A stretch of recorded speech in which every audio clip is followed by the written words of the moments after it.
All right, guys, so here we are. I said I was going to start this tomorrow, but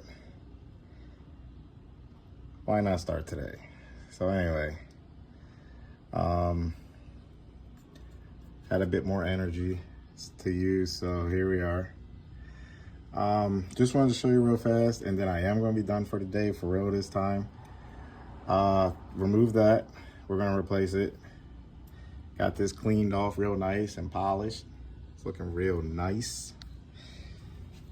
And here's the old stuff. And here's the shift fork. It's just old. Nothing's wrong with it, but we are going to replace it. This looks pretty rusty and crusty. You can see all that, see the clutch friction material just caked all over this bearing.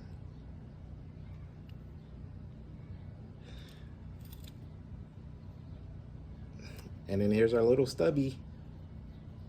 Again, nothing really wrong with this either. I mean, this could be cleaned off and polished.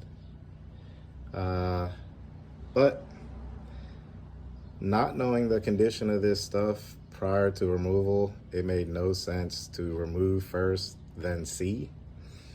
I mean, yeah, if you're sitting in a shop and you have a warehouse full of these parts, awesome. But that's not me.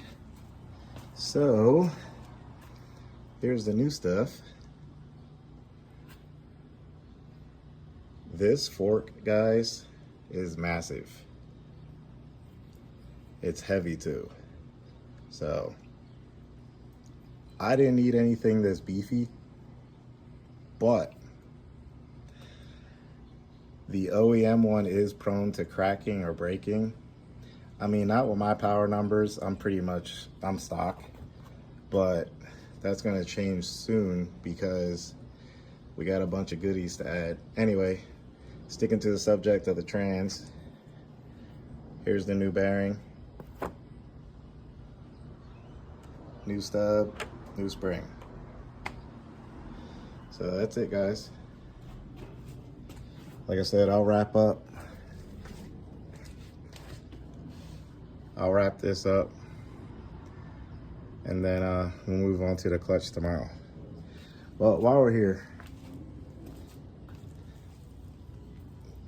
look at this flywheel.